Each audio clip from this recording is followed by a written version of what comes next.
Welcome to ADHD Founders, a podcast about having ADHD and running a business and the challenges that those two things bring together. This is a really exciting episode. We haven't recorded for about a month, I think. So this was kind of like a nice, reunion of sorts. And there was a lot of things to talk about. We all just came back from a conference in Austin, Texas, and there's a lot of notes from that. And what else did we talk about? We also talk about kind of single-purpose devices and products and how there is value in having less features when it really kind of helps focus that product. We have a really great conversation about that. If you want to help support the podcast, you can support us on Patreon. Just go to patreon.com/ADHD_founders. Enjoy the episode. On Magnetiles, they're kind of like this kid's toy that you build stuff with, right? I got them from the conference that we just went to, and I love them. Like the sound. Okay, listen to this. The audio's not really coming through that amazing, but I'm glad that you like it. I know. Oh, really? I know what you're talking about. It sounds amazing on my end. I would never admit this to any of my friends that I have this, but I'll say it on this pod because we're all... Because none of your friends listen? Is that what you're saying? Shout out to Marie's friends. It's Thanks so for the satisfying. I don't even know this existed. Please join our Patreon. Any of your friends that do listen are deeply offended right now. I don't think you should be embarrassed of your fidget toy obsession. I said this to you in person, Marie. I feel like you're the fidget toy captain or queen or whatever title you prefer.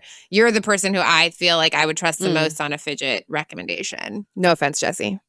None taken. We should talk about the conference. That was amazing. Yeah. So we all saw each other in person at Neurodiversion. Is that what it's called? Yep. Yeah, nailed it. Neurodiversion. Sorry, I said it and then I just had a complete oh no, that's not the name. I always want to say neurodivergent. Right. That's the reason for the name. Which is a word. Yes. Yeah. But the conference is like kind of a play on words of that neurodivergent and also like a diversion from like the rest of your world kind of thing. I think that's like the idea. So it's a neurodiversion. I get it. Yeah. Oh, apparently this is a revelation. I never even thought about that. To be fair, put that together. I don't know if that's true. I may have just made that up, but that's what I thought when I first heard the name. Oh, well, you should, cut it, print it. That sounds good to me. Because it is a diversion. Oh, and diversion also means, like the Latin root of diversion is fun, like entertainment fun, like divertido it's like in an Spanish. Onion. There's so many fun. Layers. Yeah. Or a parfait. And it was really fun. And it was a diversion out of normal life. I feel like I kind of popped into this alternate world where I feel really at home, and then I popped out. Do you know what I mean? Wait, back to reality? Back to reality. But it's kind of weird because it's like when you were at the conference, which was a 3-day conference in Austin, it just kind of felt like I was around my people. I just kind of felt very unmasked. That's what I loved about it. Just feeling like I can freely be myself and not. Yeah. In so much of life, I feel like I got to put on this like persona that's not really me, but it's like the version of me that I'm okay being around most people. And then you go to an ADHD conference like Neurodiversion, and I'm just like, oh, I can just be me. I don't have to figure out the persona to put on. I can just be whoever I am. Yeah. Oh, one tiny example of that, and sort of linking back to fidget toys as well. So at the conference, I did a pitch. So I had to go on stage, and I actually brought one of my fidget toys. And I don't know if I would do that if I was speaking at any other conference. But I was. You were holding it. I was holding it, and I was like, you know what? Because I've always got it in my pocket, like different ones. I've got some small ones in my pocket, and I was like, you know what? I don't know. I wasn't even thinking about it when I was on stage. It's kind of just what my hand is always doing, like kind of playing with something. And I was like, you know what? Nobody's going to even care. I didn't notice, and I was on stage with you, so I didn't even notice. But if anyone noticed, then they wouldn't care. Yeah, let's quickly say what we. I want to talk more about the fun part, but so Marie, there was a pitch competition where we had. It was like a much, much, much more friendly version of Shark Tank that only, was like 22 minutes long. But we had 3 panelists. I was one of them who were fellow ADHD founders. And then we had 3 contestants. I don't know. It was a contest. So we had 3 people. You had to apply first online, and then it got screened down to 3 who pitched live at the event. So we had 3 of us. And Marie was one of them. And the audience voted on, they each had 2 minutes total to pitch each of the founders, and they were all excellent. And then Marie, by audience applause, won the competition, which was very exciting. And I was so happy that it was audience vote because I couldn't be, the fact that we had a podcast together was a little bit suspect. Right. But you did a great job. I think the audience thing was literally decided at like the last second, right? Like how are we going to? No. Oh, you guys thought about it? Okay. No, yeah. That's what we wanted all along. Okay. So it was new to me. I was like, I don't know. There was a debate over, we wanted it to be by applause, and because neurodiversion caters to a lot of different neurodivergencies. Some people don't love loud noises and applause, and that kind of is hard of course. for these things. But I think we gave just like a warning in advance. So it was going to be like by hand raise was kind of but we were like, we really wanted applause. So we're like, can we just give a warning beforehand? Because there are other loud things that happen at the conference and people just can have a moment to. So yeah. But yeah, so by thunderous applause, Marie won that, which was awesome. And then Jesse, you as an author they had kind of a featured area for authors. Want to talk about that? It was kind of an interesting setup. I don't know. I know they were kind of experimenting and trying it out. So I don't know if this is the way that they will do it going forward. But yeah, so they basically had like a signing and like book selling time where they had all the authors sort of like in a section in the expo hall for like kind of like a 3-hour window where we were just kind of all in there together. Then people could kind of walk through and meet a bunch of different authors, which was great. It was super fun, and meeting people is always great, and getting to talk about the book and things like that. It was a little bit weird though. Well, I guess I was comparing it directly with my experience at the CHAD conference, where they have a bookstore that's open for the entire conference. And then they'll have like little book sign windows where they'll have like some authors available for like an hour period here or an hour there, whatever. But you could buy the book anytime. Yeah, exactly. But the books are there and available anytime. Who's selling them though? If you're not there, someone else is selling it on your behalf. So that's kind of the big difference at neurodiversion. You're buying from each author like individually. Many of us had like Venmo on your phone, or except for me, because Venmo doesn't work for me for reasons we won't get into right now. But gosh, guys, it's so hard to get money from Jesse. But I had Shopify set up, which meant like I was able to kind of accept anything that way. So yeah. But each author was handling their own money, like sales process that way. Is that sometimes a little bit awkward to kind of go from like this authority, like, hello, I wrote this book, and then you're like, give me, like doing a transaction kind of? Yeah, exactly. So that was kind of, I thought it sounded really kind of cool going in. I wasn't sure what it was going to feel like. And having gone through it, I prefer the CHAD way. Whereas, so at the CHAD conference, they hire, or I don't know if they hire, if it's part of the team, but they have like a staff running the bookstore for the entire conference, and you can go there at any time and buy the book. And then they just sort of at the end will say, hey, here's your leftover books, and we'll send you a check for the books that sold. And they do take a pretty healthy chunk of the books that they sell. And so the difference is kind of like with neurodiversion. Which as an author, I guess you're kind of used to like some people taking big chunks. Exactly. Yeah. That's super common. And that's really what it was like. It was a similar sort of a chunk if I was selling it in a bookstore, where I get a pretty small amount of the actual book sold. And so the trade-off is kind of like that I could technically get more money from the neurodiversion way, where they weren't taking a cut, but I did pay like a fee to be in that, kind of featured spot. Oh, you had to pay to be in the book signing? Yeah. So it was like a one-time, just like a single fee to be part of that. And for the opportunity to sell your books. Yes. So you kind of like it kind of got rolled into that. Right. So I haven't actually given them my feedback yet I kind of like what you said, the transition of like talking with someone and signing the book and then being like, okay, now I got to figure out the finance. Do you have a card? That transition was a little awkward. And I kind of wished that I could just do the conversation and the chatting, and they buy the book over here in like a little bookstore. But also on top of that, there was an expo, which was fun. And there were all these like cool fidget toys, and I wanted to like buy them there, but they mostly were display, and you had to go buy them. There was a specific one that we all loved. Wouldn't that be great to have a little just neurodiversion store where like the books and obviously, Shelpful smart tags and and all the fidget toys. And I don't know. I think it's also just fun to browse things that are made by ADHDers and made for or any neurodivergence. So I think that'd be really cool. That's a good suggestion. Yeah, and they like the neurodivergent team has been awesome, and they're totally open to this sort of feedback. And so I thought it was great that they kind of experimented with this. And then I'm going to kind of give that feedback on the bookstore thing, and we'll see how next year goes. But yeah, I agree. Like this year they added the expo thing, so it was kind of their first year doing all this, and having more of a store next year may make a lot of sense, because you look around and you see the cool stuff. You're like, I want to get this stuff. And you're having fun. You want to buy stuff. Yeah. They're serving drinks plus a store. I feel like they would sell out of everything. Overall, it was such a packed there was so many different things to do. And now that I'm watching some of the Instagram content, like all the videos and photos that were taken at the event, I'm like, wait a second, I missed that. Like there's so many things I was like, I didn't know that was on. Like, I don't know, maybe that's feedback as well, like from the event, the scheduling app or whatever.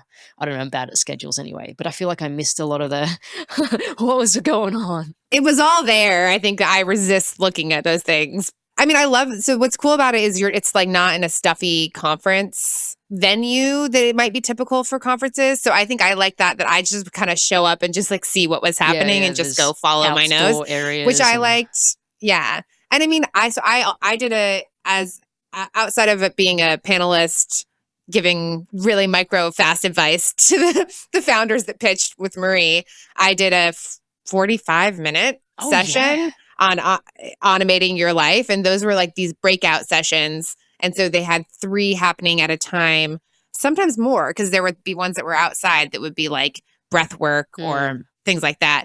It was full and there were people standing. So I maybe more like posted schedules, like big, TVs and stuff in your face. Yeah. Because I don't like me looking at my phone to see what I want to do. Like I'm not going to do that. Maybe this, I don't know, does this age me? But I kind of wish there was just something printed out, because then I could have seen just like one little printout. Yeah. So because part of the problem with like the app thing was just like you're tapping into the thing and then you got to get back, and then maybe you lost your place in the schedule. And it felt harder to be like, what's happening in this hour? I just kind of want to compare these different talks and then pick one based on some of the info. And it was kind of hard to compare them side to side. Whereas if it was just like a kind of a small little printout, that would have been really helpful. Yeah, like maybe a printout per day. Yeah, that would because I don't want a big packet that I have to like put in a backpack. Right. I want just like a little at a glance thing. Maybe what would be cool? Like a little card, like a business card size. It's like turning into feedback for neurodivergent. We'll just send them podcasts. I don't know. There's something about the physicality of it. But to be fair, like the schedule was put up in advance, and I know we got several emails about it, but just being me, I kind of was like, oh, I'll do that later. I'll do that like on the day itself. Oh my God, what's going on today? Let me see. Well, I mean, being you is being someone with ADHD, so let's give you a break. I also, I think the 3 of us maybe are less, well, I'll speak for myself. I had the advantage of sharing accommodations with someone who was working at the conference, and Jesse, we had the kind of a big house, and Marie stayed at a hotel nearby, but we were all kind of hanging out together. So I think that also makes me not look at a schedule, because I'm kind of just following the crowd. Yeah. So I mean, I think that we were probably less prone to actually be like, wake up and be like, what's going on today? We were asking the great thing for us, and I know we've talked about this, is all of us are creators, either creators of companies or content and things. And so we found this little community of us that has really enjoyed this conference and coming together at it. So we had like that kind of sub community there as well. And a lot of them are also speakers. So I think that was the other thing driving my scheduling decisions, was like, I want to go see the talk by my friend Ron. 100%. We did have the unfortunate scheduling issue because you were mentioning your talk, and I was like, why didn't I see that? And I was like, oh yeah, it's because all of our many of our friends that were speaking were all at the same time, which was also at the same time that the bookstore thing was happening. Oh yeah. And they were in different mostly venues. Not able to see. They were different. Yeah. Like it took, I think, 7 or 8 minutes to walk between where you were, Jesse, and Sharon was. Right. I remember just running around going, I'll listen to 2 minutes of yours, take a video, take some pictures, and then I'll run across and I'll go and try and take a picture of, another friend that was speaking. And at the very end of my talk, toward the end, I had an automation example there was like that ended in starting a podcast, playing a podcast. Like, so it's like a morning automation. Yeah. So like it checks the weather and it tells you what you need to prepare for and driving time to your appointments. And then at the very end, it starts a podcast. Like you might want to start your morning with a podcast. And I, of course, chose our podcast as the one. And so Marie, luckily I don't know how long you were there, but you definitely were there for that last moment where all of a sudden your voice came over the speaker. I was like, wait, is that me? She was like, it's me. And I was so glad. I was like, Marie, that's you. And so, did you know I was standing there? That like, I didn't know that you were going to do that. And I was like, oh. I had clocked you, I think, before it happened. I don't know. It all was kind of a blur. 45 minutes is a long time to talk. Oh, yeah. Yeah. As well. I mean, I do it on this podcast all the time, but it's presenting ideas and slides and standing in front of people. It's a long time. It's such a different talk, though, because 45 minutes you have time. You also have time to breathe, pause, time, activities, whereas mine was like 2.5 minutes. And I feel like I was just blah, blah, blah, blah, blah, blah, talking like as fast as I could. No pauses. Right. And I kind of was like, oh, maybe I should have paused more, but there was no time. I don't know. No, you didn't. You were good. Yeah. Anyway. Yeah, you won. Yeah, whatever you did was right. So yeah, the event was such a great thing. And then we kind of glossed over this, but Marie came over from Australia and Jesse and I from different areas of the Pacific Northwest. So we all got to see each other in person, which was so cool. Yeah. And we were going to record a podcast episode there. Yeah, we had great plans to record while we were there, which immediately was like, this isn't going to happen. We're too busy doing other stuff that we're not going to be able to. Could one of us be to blame for that? No. I feel like I was, I think in my mind, I never really felt like it was going to happen. That's what it felt like when I was trying to make it happen. I did have my talk that I was preparing for that I wanted to make sure was good. And I had like some kind of final tweaks and, my mind was on that. I think I think on the first day, I was trying to kind of push like, hey, maybe now is a good time.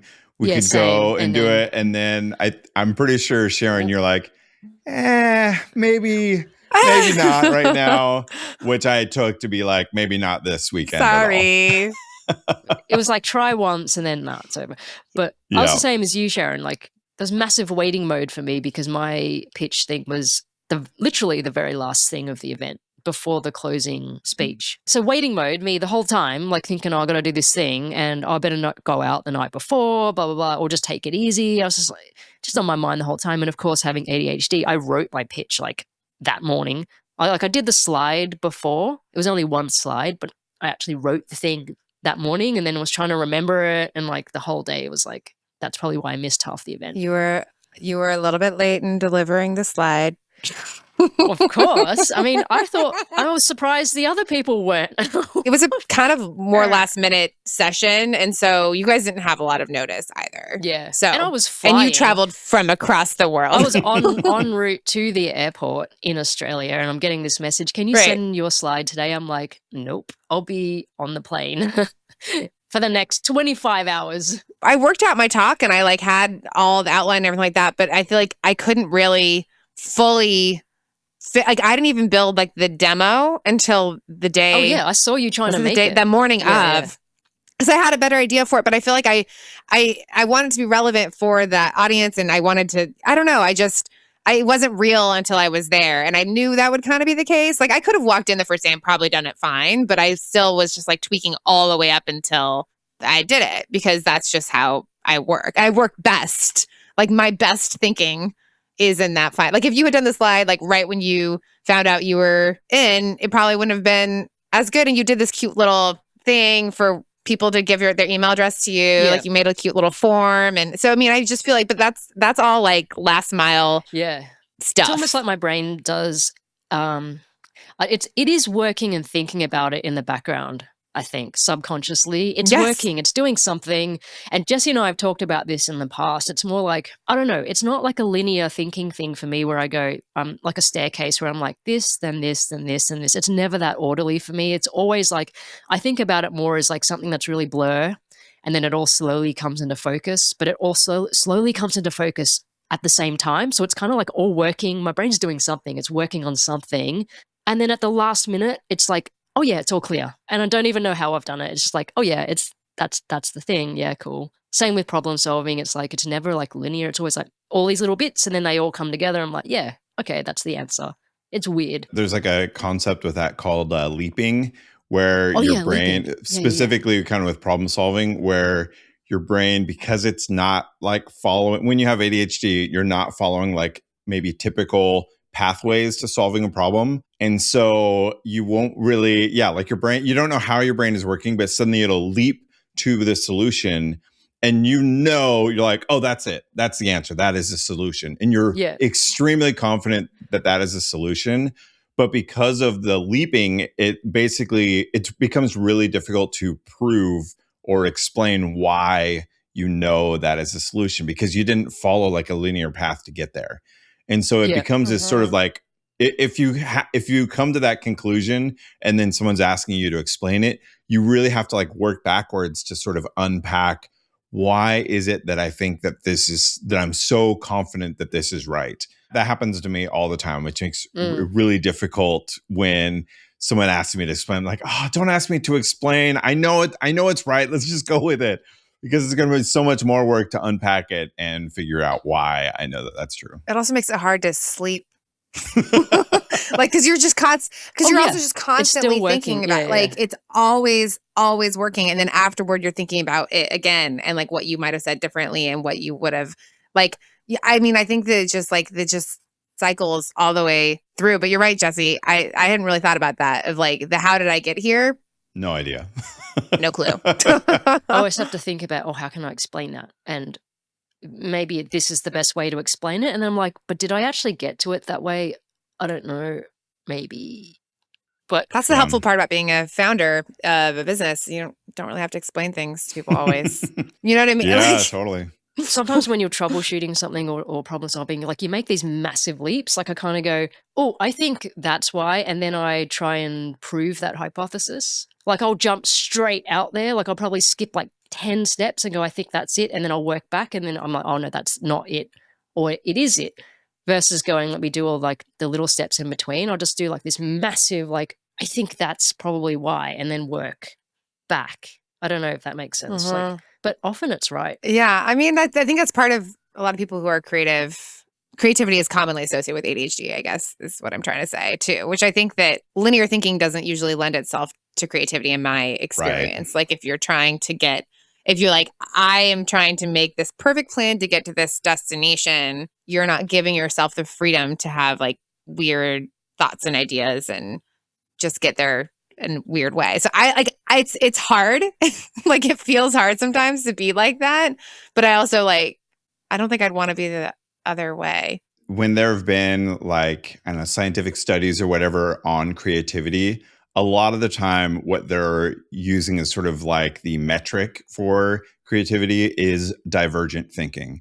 So there will be things where they'll give you like some objects of like, here is a fork and a sponge or something like that. And then it would say, come up with like, how many different uses can you come up with these two objects or whatever? And people that don't have ADHD, that are neurotypical, often, obviously not across the board, but often will be stuck in sort of the mindset of like, well, a fork is an eating utensil. And so a lot of the ideas they come up with will be based around food or something like that. Whereas people that are more divergent thinkers, which often people with ADHD or other neurodivergence, will have like much more open interpretations of what those objects can be used for. And so that divergent thinking is often used as like a creativity metric and backs that up. And I think both of them, so there's divergent thinking and there's also convergent thinking. So I just looked it up then. There's actually like this image online about like problem solving, and it's both of them together are really good. So you're meant to like do the divergent thinking, but then kind of bring it back together and sort of define it a bit more with the convergent thinking. And then you go back out again, you go back in and out, in and out. I mean, that in itself sounds kind of linear, that's very like in, out, in, out, in, out. But that's kind of the idea behind it is, if you Google like divergent thinking online, you'll see this image comes up straight away. Yeah, I mean, that kind of tracks, right? Like mind is wandering and spinning, and then I come to like a thing, like a concrete thing. Okay, build. And then spins around again, build. I think that is what I think makes me a startup person too. Right. That I can... An ADHD founder, if you will. Yeah, an ADHD founder. But yeah, I've been blessed to be able to start my own company. But before I did, I really only ever once I had the opportunity to work at a startup, that's like all I ever wanted to do again, because it just, it's such a good place for that, to just be able to pop in and out with big ideas and then build, try it, go crazy again, try it. I'm like, this is me also probably on the edge of burnout. Like I've spent so much time with ideation the past week, just trying to kind of grapple with some, business direction and strategy and things like that. So I don't know why I'm so rosy about it. I kind of feel really tired, but I do know that it's fun. I do know that I like it. I just want to do it and then succeed. Mm-hmm. So on that note, should we pivot and maybe do sort of updates on business type things, since it has been like a month since we've done an episode, kind of get some updates on where things are at? I think so. Yeah. I think it's definitely been a while, because I think we were already a little bit late when we were going to record at the conference, and then we didn't record at the conference. So it's been long enough that our producer began re-editing a previous episode, not realizing that he had already edited that episode, because he expected there to be a new one by now. Because get it together already, guys. Let's do some updates. It on us when we were trying to do it at the conference. Sorry, I was busy launching products. Just kidding. This podcast is important to me. Jesse, let's hear an update from you. Sure. So my world is a little bit weird right now, because I actually got a job. Yeah, yay! Should we, like, as a fellow founder, should we be cheering or booing? I don't know. I know it's been. on that, it's kind of a little bit weird with like identity. I feel like so much has been oh my God, yeah, swirling and strange for me just sort of lately, with thinking about like still doing business stuff. Like I'm still a founder. I'm still like doing these things on the side, but also getting a full-time job again. And what is that? Who am I? Like, I don't even know anymore. It's all been sort of a swirl. But right now, just to talk about the job, I'll say we were talking about it a little bit off mic a couple months back when I had first applied. And Sharon, you actually ended up recommending the product from the company I work for, which is Skylight, who does the Skylight calendar, and they also do the Skylight frame, which is like a digital photo frame. And so, I'm a happy customer of Skylight. I want Skylight. Yeah. So we got ours. I started there. I think I'm in week 3 right now. So I've been working there for basically as soon as the conference ended, I started working at Skylight. And we got our calendar back when I started a couple weeks ago, and it's been so helpful because we have, I guess I'll describe the product again real quick. It's a digital frame, kind of like an iPad that you mount on your wall, or there's like a stand you can put it on your counter or whatever. And it has your calendar on it. So you can see, if you're someone like me, where you've got kids that are doing baseball practice and piano lessons and tennis and band and choir concerts and all of like the things that can happen when you have a family kind of in that, mid, like that school age where there's a lot of activities. Having this digital calendar that shows all those events is what it does. And it's been so helpful for us just managing that sort of schedule. And this is like, I guess I'm like mom-splaining. Is that a term? Like coming in with the I don't know, but I love perspective? It. That's great. I like it. Interrupting men to have a mom perspective. To add to that, it differs from every other type of iPad or Android tablet that you might hang on your wall that has calendar, because it's calendar first, not like app first. Mm-hmm. What I wanted was a wall calendar, a written wall calendar that everybody put their stuff on and was good at keeping their stuff on. Yep. But it accomplishes, it's like an always on display. You can have it go to sleep, but it's an always on display that my kids can walk up to, my husband, and just be walking by, and it's there and it's apparent, and it's so geared toward that element. And they have other features too, but because it's calendar first, that's why it works. Yep. That's my and it's main in point. Your face. It's usually always in the same place, because a lot of people would mount it on the wall or rest it on a kitchen counter or something. But I like that it's simple and that it's, where it is. And if I have to add something to it, like I know where to go, versus, so a lot of people might say, maybe just use an iPad with Google Calendar. And it's like, well, but that's always around, and there's passwords, and it's not built for that. It's the same with things like Llama Life. It's like, just use a timer. It's like, well, you could, but it's sort of not geared toward specific list items and all these other things that you can kind of pack into a product when you've got a sole purpose for that product. And I love products I think it's that. It's very ADHD friendly because it's, I think, of the object permanence and visual cues. And so for my family, and I mean, like I just walked by yesterday, my 10-year-old had the stool and was just kind of looking through the week and just kind of, and like, these are things that he would normally have asked to go into the school app to tell him like what events were going on with the school and, spirit days and like all this stuff. And I subscribe to the, like my school has a calendar link you can subscribe to, and that's just on there. Right. And so is T-ball, and so is basketball. And so, I mean, like this was stuff that we used to physically write down. So I just feel like that it's such a great thing for my family. Yeah. Sorry for the big plug. I love the momsplaining. I think that's great. I like when things have a purpose and they serve it well. And I think that's what I aspire to do with things that I build. And I feel like I was actually just trying to coach myself into this today, which is like things that try to do everything rarely succeed. Yeah. Things that do one thing well are the more likely to kind of get into that, get into people's brains. So this is a whole nother topic, but like I'll just touch on it briefly. But sometimes like niche products or niche, I guess depends. I don't know. Do you say niche or niche? We had a whole debate you know what about I'm talking about. But like in niche products, sometimes they do well at the beginning because they're so niche and they have like this really hardcore fan base.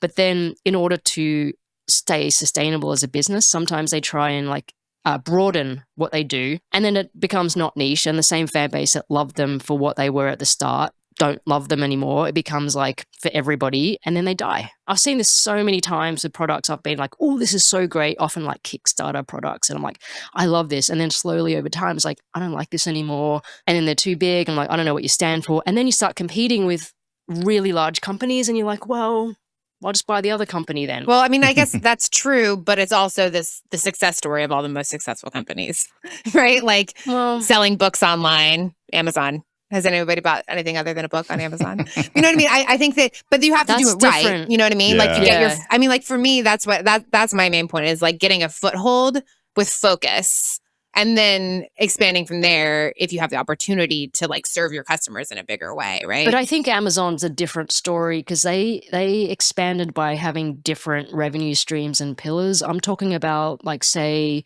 I don't know if you guys remember like OnePlus. Well, they're still around. OnePlus is a phone brand, but they started off like, I don't know, 10 years ago or something like that in the States. And it was a very affordable Android phone that was super cool and good design, but at a low price, but still good, like quality. And it really had a massive fan base, me included. But now they're kind of competing with like the larger brands and just don't like it as much.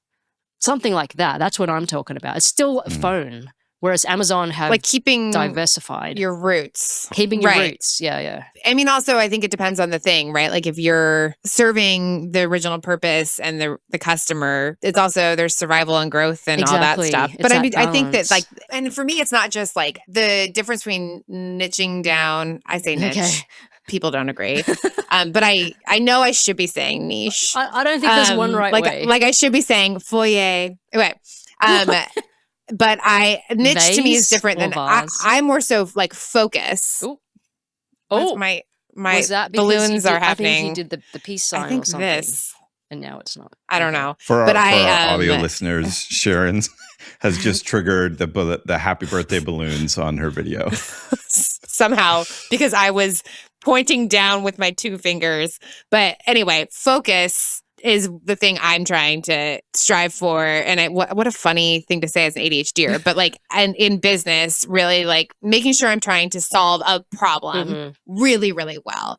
Amazon maintained that focus going from books to other things because they decided that selling things really efficiently on the internet was helpful and it worked on books, so it would work on other things. And so that's their focus, like it wasn't books, it was the mechanism. So I mean, anyway, I feel like that's so like this is a good, like Skylight seems like a hero for me in this way and how they've kind of grown and I watched them grow because it really is this focus of like, yes, there are all these other calendar apps, but there's this hole because you put a tablet on the wall and your kid's going to want to watch something on it. Right. And so like understanding that pain point and then just focusing on just kind of like this, like maybe it doesn't seem like it's necessary, but it solves a problem, and then kind of staying in that problem and adding little things around it, I think is really great. It reminds me a lot of like, I love focused kind of monotasking type devices. Like I have the Remarkable, I had the original Remarkable, and then now I have the Remarkable, what is it called? Paper Pocket Pro, whatever it is. And it's like this really great e-ink device that you can write on. And that is it. Like that is what it does. It's for taking notes. There's like a million other things that it possibly could do, but it doesn't do those. Because I know some people will see like the Remarkable or devices like it and then say, well, why not just get an iPad that can do all that and plus a million other things? And the answer is because I don't want a device that can do a million other things. Like I have the devices that can do a million other things. And then what happens is I end up doing a million other things instead of what I want to be doing with that device. I think your point with the calendar is like, that's what makes it great, is that you can't watch videos. You can't browse the internet. It's very focused. And that glanceability is like, even in just the week or so that we've had it, is so huge because I see it and I'm constantly having that awareness brought back to my present. I glance at it and see like, oh, that's right. Is there a thing happening tonight? Or, oh, that's right, that's happening on Thursday. And being able to just sort of like as at a glance, whenever I walk through the hallway, because we have it right there at the end of the hallway, whenever I walk through, I kind of take a look and refresh those things that I previously would often forget. You know, my wife in the past would be like, don't forget, we have this thing happening on Thursday. And I would forget until I remembered to look at the calendar app in my phone. But now it's right there physically, and I'm seeing it kind of all the time and getting that. And it's like, scratching an itch you wouldn't have been able to communicate that you even had. Totally. And I think that's like, I mean, that's the dream as a founder. Like that's what you want. And like, and people, you know, people will obviously like people tell me I love Shelpful. It's the, you know, it solved this so big for me and I depend on it, which is so great to hear. But like, you need a flood of people to all feel that way to, you know, to really feel like you found the area that you can double down on. Right, and right. I find myself envious of like just the simplicity of it. But you also need a founder that's just going to push through that, because I can imagine the number of conversations like the founders would have had where people are like, but you don't need it. It's like, you can already do that. And I get this all the time. It's like, but you can already do that. And it's like, well, you'll be surprised, like, that small shift about like, oh, just having it physically there. That small thing where it's like in your face, like that makes all the difference. And it's, and if somebody didn't go, I'm going to be like bold enough to try this anyway, like you just wouldn't have products like this existing. Hardware is hard. Hardware is really hard. That's like a saying from YC. Hardware is hard. It is. The other thing I was going to say, like right on that, is I know that so the company Skylight started with the digital photo frame, which I believe it was a Kickstarter at first, and then eventually after some amount of years became like, oh, actually this is a full-time company doing this. But I know when they launched the calendar, it was not a runaway success. Like it took several years before it really felt like it had, you know, hit that product market fit. And then they've had like really great, like once they hit that, it kind of exploded in growth. And then they had, you know, they have a lot of partnerships with, you know, all the stores, you know, like Target and Costco and like Best Buy. So it's like in a lot of those places now, but it was this long process to get where it is to right now. And part of that, I'm sure, like you said, Marie, is finding the people that understand that, oh, this is a value that it's not an iPad on the wall. It's a single app on a wall that is a calendar that's really useful. And it comes from knowing your customer. And I think and I'm imagining, I don't know the founders and I haven't heard their story, but I imagine also being the customer is an unfair advantage if you feel that pain point. You know, totally. Other company updates, just looking at the time. Oh yeah. So we have a hard cutoff in like 7 minutes. So we're going to have to, I think we're going to cut out picks for this episode. So we'll just quickly go. We can do them really quick. The picks are the best part. Quick on Llama Life. A quick update on Llama Life. I feel like I'm back. I feel like I'm out of burnout. I've been working like crazy this week. There's been an Easter sale that was kind of like very belated. I saw that. Yeah, it was so funny. I did it like on Sunday, which is like Easter Sunday. It was like Easter was almost over. Anyway, I feel like I'm back. Like I feel reinvigorated about it. I've been coding. I've been doing stuff. I don't know. I just feel like I'm back to my old kind of like, I'm excited about doing stuff. Whereas I think for a long time it was a huge struggle. So I feel really good. I will have more feature updates, I guess, on the next pod, but I've been doing stuff behind the scenes and I'm really excited about that. Sharon, what about you on Shelpful? Awesome. She's nice. back. Love She's it. back. Great to hear. Yeah.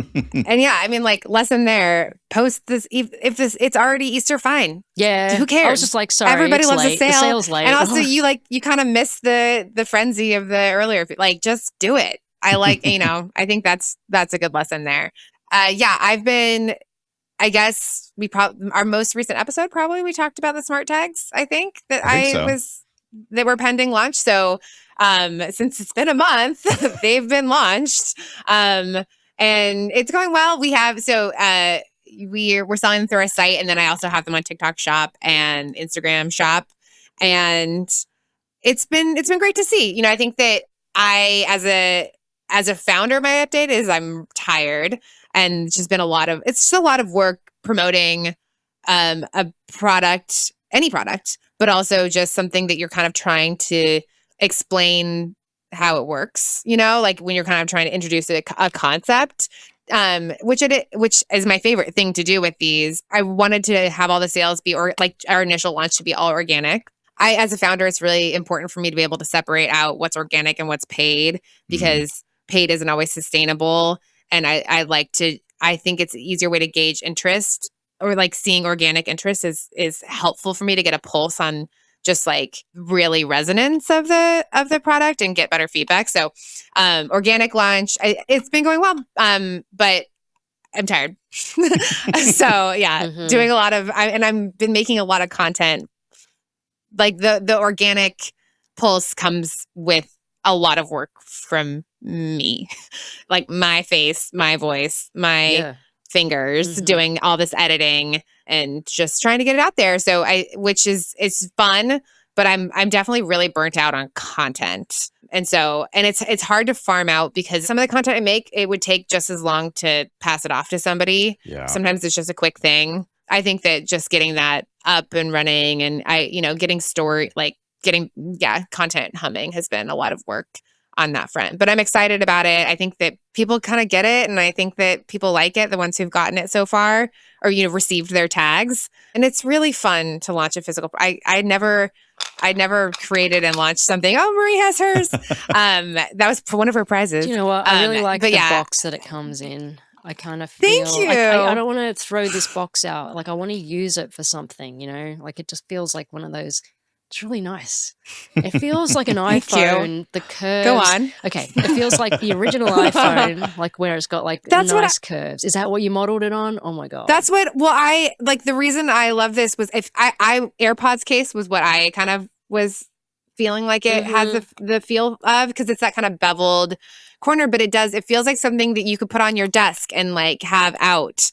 And I think that the problem with people, like at ADHD, you buy a system and then you put it in a drawer and it's like gone from your brain, gone from your life. You're not actually setting it up. So I think that was my goal, was have it be something that you wouldn't just tuck away, that you'd hopefully set up the first automation within 2 minutes of opening the box. I feel like you could put, like Jesse, you made these business cards a while back that was square. I feel like you could put them in this. It feels like that size.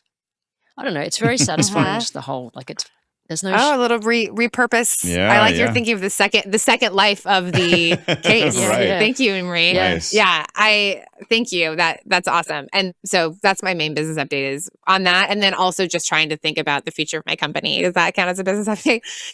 I just want to make sure I think that, so automation is one of the things that people are most attracted to. That sounds like a whole episode right there. So maybe we'll unpack that next time. That's true. The word I'll say is like agentic AI and people's like the comfort. People are now people being more comfortable with agentic AI, with especially the advanced like Claude has, I think, kind of brought a lot of people into it, has my mind spinning, because like automation and AI is kind of why people come to Shelpful, at least like some of the way in for us. And I just want to make sure that we're like on that curve and and ahead of the quick curve. explanation of agentic AI, just in case. Actually, let's have that be the focus of next. Yeah, we'll talk about that next week. Well, yeah, the quick explanation is when AI actually does things for you. Yeah. Right. Like, so like when things agent, happen, sort of, I guess. when things happen like an agent versus just chatting and did you just fall, Jesse? The lock on my chair just like and now I'm like, which one of these knobs fixes the like all of a sudden just like an elevator is just like brrr, yeah, that's the down. one that drops me to the floor. Like, there I found it. Oh my gosh. Okay, we're good. We're good. Pick some plugs. Let's do it. This is where I think we've plugged our companies enough. Maybe we'll skip plugs and you can just look at the show notes. We'll just say you can find us all at Shelpful, at Llama Life, and at ADHD Jesse. We're on a bunch of the different socials. On to picks. Amazing. And check out the show notes. Obviously smart tags, but I was gonna do this hexagon timer from Z New Tech. Oh, it's part of it. I'm actually including it in a giveaway. It's long been my favorite hexagon timer. And it is the type that you just, for listeners, you can, it sits on your, desktop and you can just turn it physically and to a specific number, like 5, 15, 30, 45, or 60. And the timer just starts. So I have one, like my most helpful one is above my sink.